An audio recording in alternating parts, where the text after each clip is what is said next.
हमारी संस्कृति, हमारी पहचान। यज्ञ, योग, आयुर्वेद सदा रहे हमारे साथ। भारत के प्राचीन ग्रंथों एवं आधुनिक विज्ञान का दिव्य संगम, यज्ञ महिमा।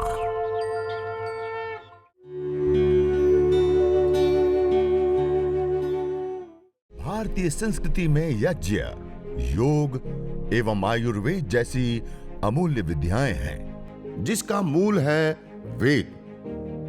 इतिहास की ओर दृष्टि डालें तो भगवान राम, भगवान कृष्ण से लेकर राजा महाराजाओं, ग्रामवासियों व अरण्यवासी ऋषियों की कुटियों तक नित्य व नैमित्तिक यज्ञों का प्रचलन देखने को मिलता है।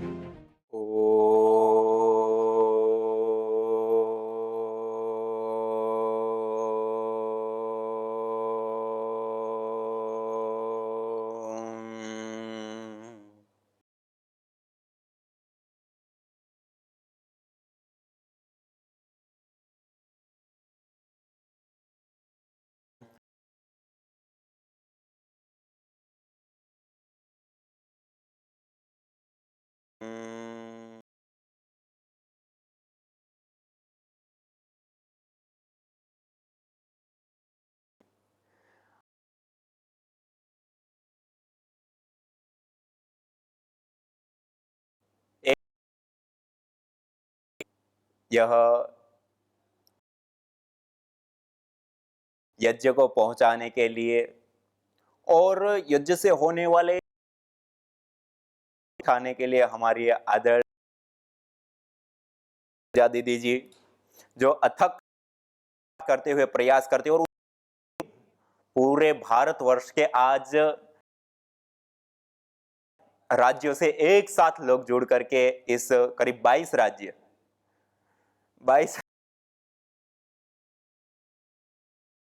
जान रहे जैसे हम पूर्व में नर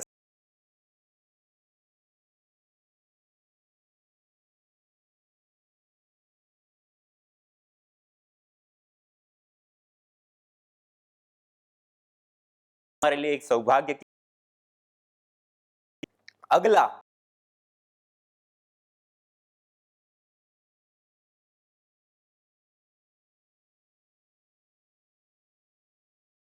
को जन जन तक के लिए यज्ञ है, हवन है, जो तुम चाहते हो यज्ञ का सहारा। यज्ञ की यह सब रोगों की है दवा। यह विशेष बातें प्रयास करेंगे। देखिए और दान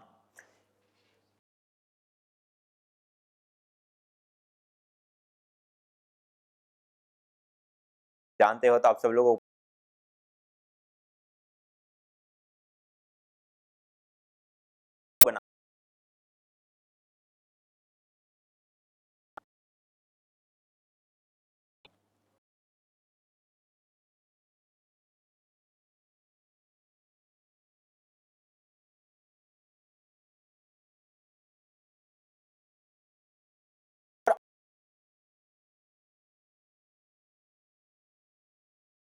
बहुत बड़ी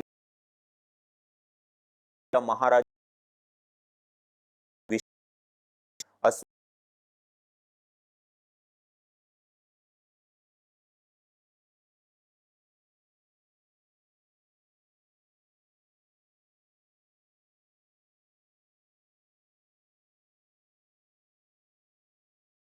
बात करें तो चाहे हमारे ऐतिहासिक ग्रंथ भारत आदि हो, उसमें भी यज्ञ का बहुत बड़े रूप में वर्णन, और जिसको हम भगवान श्री राम कहते हैं उनका तो यज्ञ से हुआ। ऋषि शृंग के पौरोहित्य में विशेष यज्ञ किया गया और उस यज्ञ से भगवान श्री राम की प्राप्ति। ये कितना बड़ा हमारे लिए एक उदाहरण है उत्तृष्टि यज्ञ का। इसी प्रकार यज्ञ से लेकर अलग अलग प्रकार के कई सारे यागों का हमारे प्राचीन ग्रंथों में विशेष रूप से मिलता है और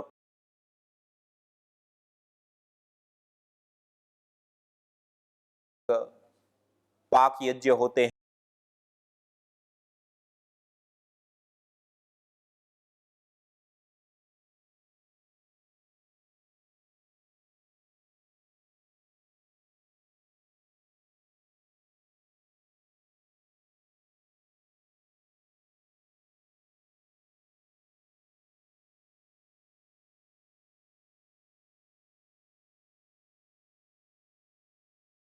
होम यज्ञ,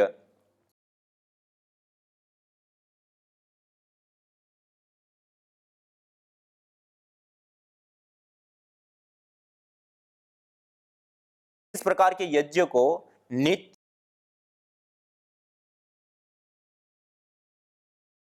हमें करना होता है। जैसे देव यज्ञ, जिसको हमें प्रतिदिन करना होता है। यज्ञ, बलि वैश्वदेव यज्ञ, अतिथि यज्ञ, महायज्ञ कहे जाते हैं। पंच महायज्ञों की यह पावनी परंपरा होती है, जिसमें जिन पंच महायज्ञों को हम यदि प्रतिदिन अपने जीवन में अपनाते और करते तो हमारा संपूर्ण जो जीवन है वो सुव्यवस्थित संगठित रूप से आगे बढ़ता है और सुख की ओर अग्रसर होता है। तो पंच महायज्ञ जो नैतिक यज्ञ जो प्रतिदिन करने योग्य हो, फिर इसी प्रकार नैमित्तिक यज्ञ जो किसी निमित्त विशेष से किया जाता है। जैसे हमने पिछली बार 10,000 परिवारों के साथ मिलकर के जो हवन किया था जी के जन्मोत्सव पर, नैतिक यज्ञ हमने किया, एक निमित्त विशेष है, जन्मोत्सव के निमित्त विशेष से हमारी फैली है, उस निमित्त विशेष से हम भेषज।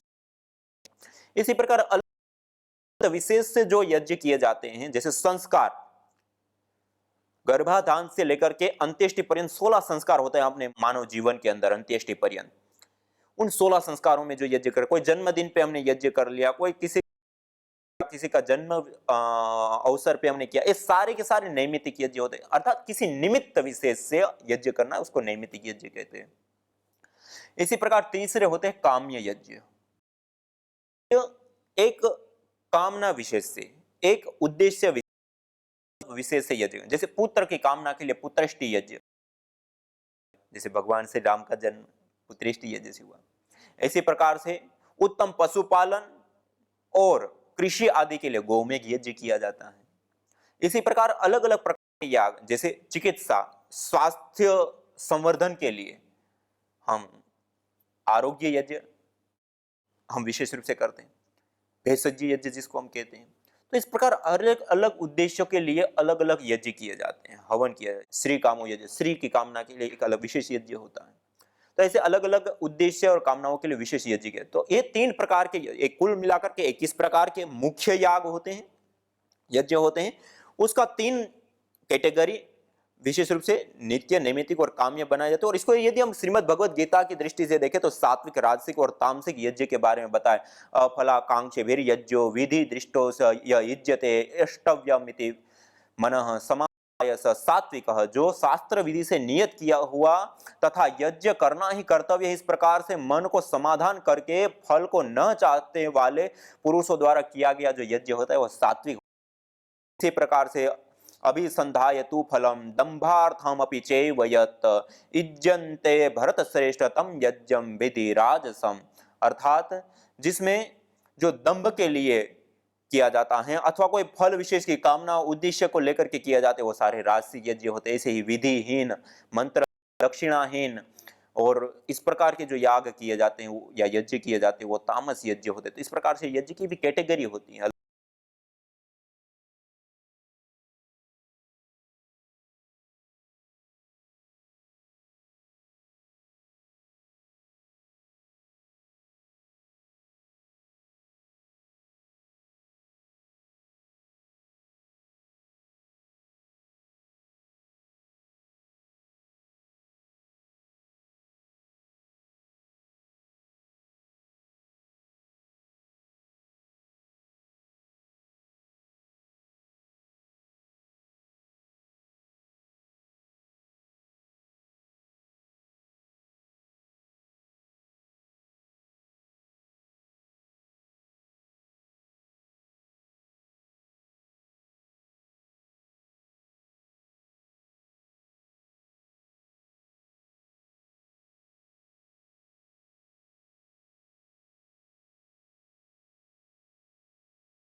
को नहीं, पाप को खा, कितने कठोर वाक्यों को है।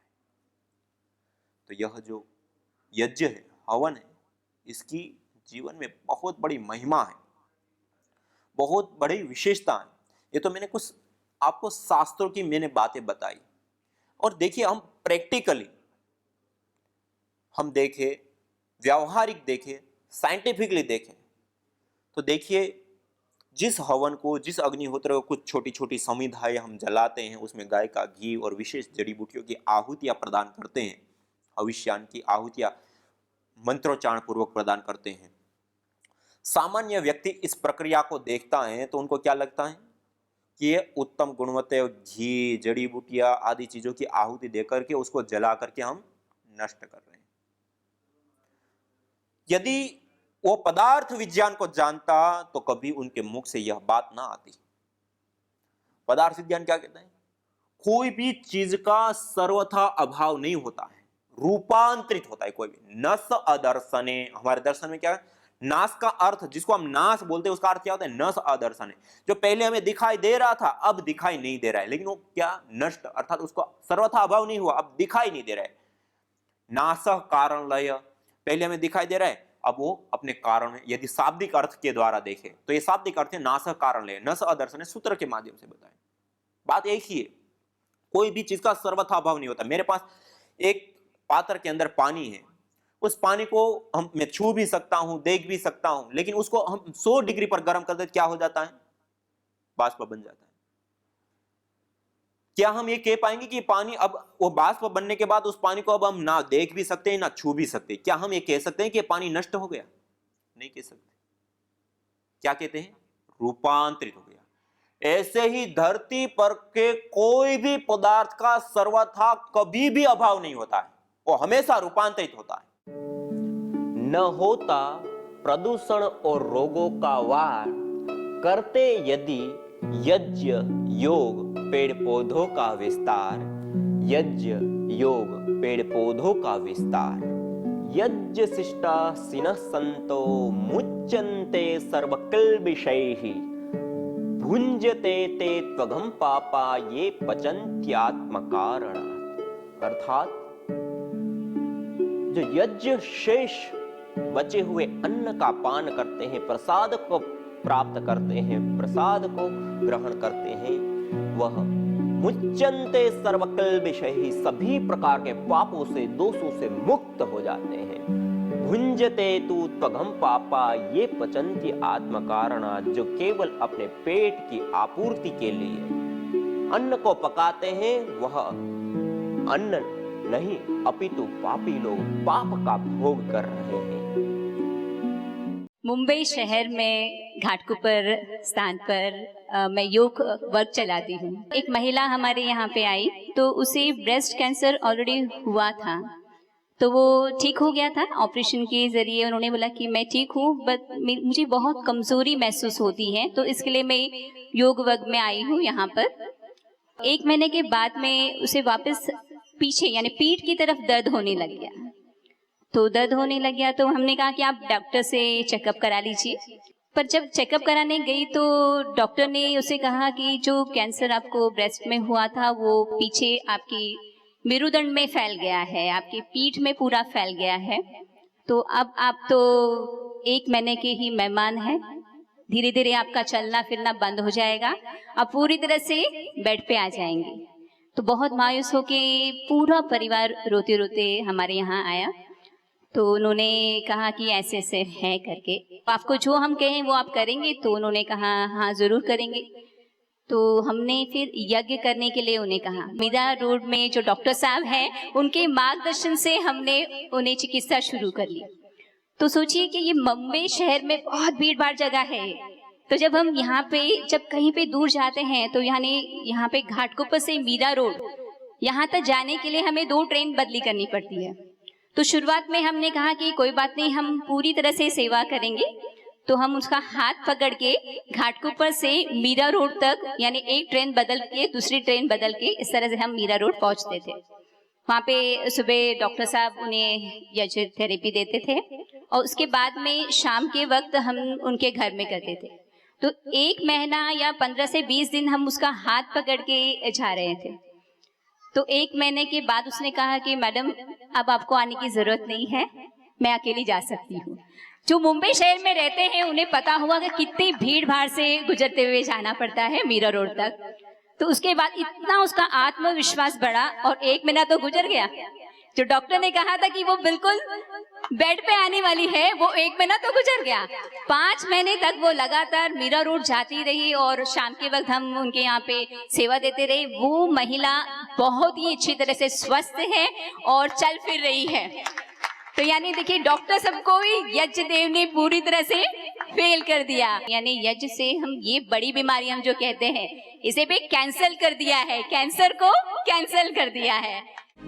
यज्ञ भारतीय संस्कृति का मूल है। तो आइए हम संकल्प लें, संसार के श्रेष्ठतम कर्म यज्ञ को अपनाएं। पिंड और ब्रह्मांड में संतुलन कायम करने वाले यज्ञ को अपने जीवन का अभिन्न अंग बनाएं एवं प्रकृति मां के प्रति अपने ऋणों को अदा करें। विश्व स्वास्थ्य का एक नारा, यज्ञ से होगा जग उजियारा। भारतीय संस्कृति की अमूल्य विरासत यज्ञ की महिमा को जानने हेतु वैदिक चैनल पर प्रतिदिन प्रातः एवं सायं 11:30 बजे यज्ञ महिमा कार्यक्रम से जुड़े। विशेष जानकारी हेतु संपर्क करें मोबाइल 9068565306।